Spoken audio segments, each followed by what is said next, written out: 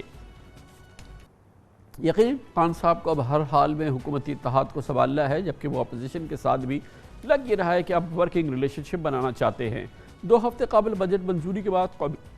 قومی اسمبلی میں 1.5 گھنٹے طویل خطاب میں وزیر اعظم عمران خان نے بے پناہ الزامات کے بجائے اپوزیشن کو انتخابی اصلاحات کی دعوت دی۔ یہ بھی انٹرسٹنگ بات ہے کہ وزیر اعظم عمران خان نے شاید پہلی بار کسی اپوزیشن لیڈر کے لیے چور، ڈاکو، لٹیرے وغیرہ کے الفاظ استعمال نہیں کیے، اور نہ ہی NRO نہ دینے کا ایک اور عزم کیا۔ اس لحاظ سے تقریر غیر معمولی تھی، اور اس کے بعد کے حالات ہم نے دیکھے ہیں کہ اپوزیشن حکومتی تعلقات کے حوالے سے حالات میں کہیں بہتری آئی ہے۔ اس پوری مجموعی صورتحال پر مزید تجزیہ حاصل کریں گے جناب حبیب اکرم، ہمارے سینئر تجزیہ کار اور ہمارے مقبول پروگرام اختلافی نوٹ کے ہوسٹ ہمارے ساتھ موجود ہیں۔ حبیب اکرم صاحب، اہم ڈیولپمنٹ ہے کہ بالآخر وزیر اعظم نے اس بات کی حامی بھری ہے اور منظوری دے دی ہے کہ مونس صلاحی فیڈرل کیبنٹ کے ممبر بن جائے۔ خان صاحب، یہ جو آپ نے بالآخر کا لفظ استعمال کیا ہے اپنی گفتگو میں، دراصل یہ پوری کی پوری کیفیت کو، جو سیاسی کیفیت اس وقت اسلام آباد اور لاہور کے درمیان جاری ہے، ایکچولی یہ اس کی بالکل درست عکاسی کرتا ہے۔ اس کی وجہ یہ ہے کہ جو ہمارے مونس صلاحی صاحب ہیں، مونس صلاحی صاحب کی وزارت کا تقاضا کافی عرصے سے تھا، اور مونس صلاحی کی نہ صرف وزارت بلکہ قلمدان کے بارے میں بھی بات ہو رہی تھی کہ ان کو انڈسٹریز اینڈ پروڈکشن کا ان کو وزیر ہونا چاہیے۔ یہ بات نہ صرف PMLQ کی طرف سے ہو رہی تھی بلکہ ان دوستوں کی طرف سے بھی ہو رہی تھی جو عمران خان صاحب اور PMLQ کے اتحاد کا بنیادی باعث ہیں۔ یہ بار بار ان کی طرف سے بھی کہا جا رہا تھا کہ آخر خان صاحب کیوں اس معاملے میں ڈیلے کر رہے ہیں اور کیوں اپنے آپ کو خطرے میں ڈال رہے ہیں کہ بہت سارے کام جو ہیں وہ دوستوں پہ چھوڑ دیتے ہیں۔ یہ معمولی سی بات ہے، اس کو مونس صلاحی کو وفاقی کابینہ میں شامل کر لینا چاہیے۔ لیکن اس کے بعد پھر کچھ واقعات پے در پہ ایسے ہوئے کہ جس میں PMLQ وزیر اعظم کو یہ یقین دلانے میں کامیاب ہو گئی کہ PMLQ کا PTI کے ساتھ اتحاد دراصل کسی تیسرے فریق کی وجہ سے نہیں ہے، بلکہ PMLQ اپنا سیاسی مفاد بھی اسی میں دیکھتی ہے۔ اور آپ یہ دیکھیں خان صاحب کے پچھلے کچھ عرصے میں چند واقعات ایسے ہوئے ہیں جنہوں نے گریجولی اس اعلان تک پروگریشن میں اہم کردار ادا کیا ہے۔ مثال کے طور پہ سینٹ کے انتخابات میں پاکستان تحریک انصاف کو راضی کرنا کہ ہم ایک متفق پنجاب میں ایک متفق طریقے سے ہم سینیٹرز منتخب کریں، اور پھر چودھری پرویز الہی صاحب نے اس کے اندر بہت ہی امپورٹنٹ کردار ادا کیا، حتیٰ کہ مسلم لیگ نون کے اندر کے اختلافات بھی کسی نہ کسی درجے میں طے کروائے۔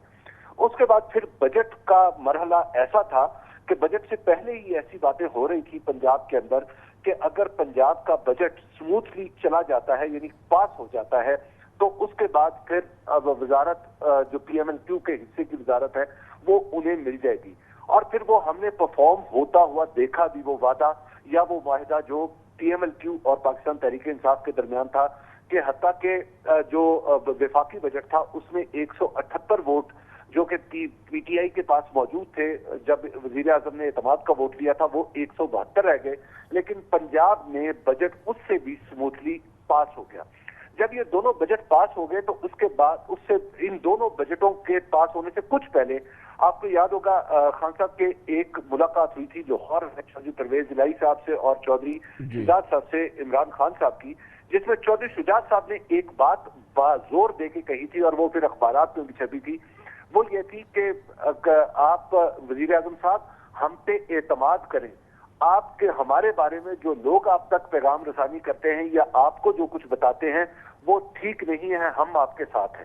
یہ وہ موقع تھا خان صاحب جہاں پہ وہ جو تیسرا حصہ تھا جو بیسیکلی وہ آپ اسے پنجابی زبان میں کہتے ہیں وچولا پن، یعنی جو درمیانی واسطہ تھا، وہ ختم ہوا اور براہ راست PMLQ کا مگر نہ صرف یہ کہ یہ قاف لیگ کو اکاموڈیٹ کیا، جو ان کا کلیدی مطالبہ تھا اس کو تسلیم کیا، لیکن دوسری جانب ہم دیکھ رہے ہیں کہ اپوزیشن جس کے لیے کسی قسم کا کوئی سافٹ کارنر پچھلے 3 سال میں پرائم منسٹر کے لیے نہیں رہا، ہمیں نہیں پتا کہ ابھی ہوا ہے یا نہیں ہے، لیکن جو ان کی زبانی اس سلسلے میں زبانی اور جو ان کی گفتگو ہوتی تھی جو اس میں ترشی تھی، جو بہت سختی کی کیفیت تھی، نہ صرف یہ کہ وہ فی الحال غائب ہوئی ہے بلکہ ایک نئے ماحول نے اس طرف بھی جنم لیا ہے۔ گویا کہ یہ جو اس ٹرم کا دوسرے آخری جو 2 سال ہیں اس میں وزیر اعظم کافی ایڈجسٹمنٹس کر رہے ہیں، سیاسی ایڈجسٹمنٹس؟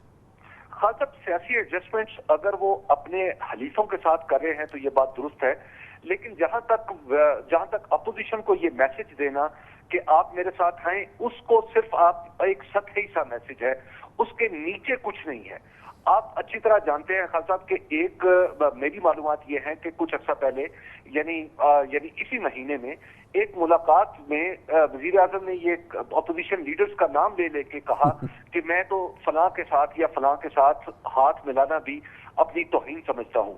ایک طرف آپ اسمبلی میں جب اس طرح کی بات کر رہے ہوں کہ آئیے میرے ساتھ ملیں، اور اس کے بعد اپنے ملاقاتیوں کے ساتھ آپ ہاتھ ملانے کو بھی اپنی توہین قرار دے رہے ہوں، تو اس کا مطلب یہ ہے کہ بظاہر تو آپ پوسچرنگ کر رہے ہیں، لیکن اصل میں آپ کا ایسا کوئی ارادہ نہیں ہے کہ آپ اپوزیشن کو ساتھ لے کے چلیں۔ تو جب اس طرح کا بہت یعنی جو قول اور فعل میں اس طرح کا بودھ ہے، وہ الٹیمیٹلی پولیٹیکلی میرا خیال ہے کہ پاکستان تحریک انصاف پوسچرنگ تو کرتی رہے گی اس طرح کی، لیکن عملی طور پہ اس طرح کا کچھ ہونے والا نہیں ہے۔ دوسری بات یہ ہے کہ خاصا وزیر اعظم کی یہ انڈرسٹینڈنگ ہے اور بڑی ڈیپ انڈرسٹینڈنگ ہے کہ جب وہ اپوزیشن کے خلاف سخت زبان استعمال کرتے ہیں تو انہیں اس کا فائدہ ہوتا ہے۔ ان کا جو ووٹر ہے جو تھوڑا ڈسپرس ہونے کی وجہ جو ہوتا ہوا نظر آتا ہے انہیں، وہ اس سے یکجا ہو جاتا ہے، متحد ہو جاتا ہے۔ تو یہ پاکستان تحریک انصاف کی ایک سوچی سمجھی اسٹریٹجی ہے۔ لیکن جہاں تک مونس الہی کا اگر معاملہ، اس میں مونس الہی کا معاملہ اس سے تھوڑا سا الگ ہے۔ بہت بہت شکریہ جناب حبیب اکرم ہمارے ساتھ موجود تھے۔ اس کے ساتھ ہی ہمارے آج کے پروگرام کا اختتام ہوتا ہے۔ کل آپ سے پھر ملاقات ہوگی انشاءاللہ۔ کل تک کے لیے کامران خان کو اجازت، اللہ حافظ و ناصر۔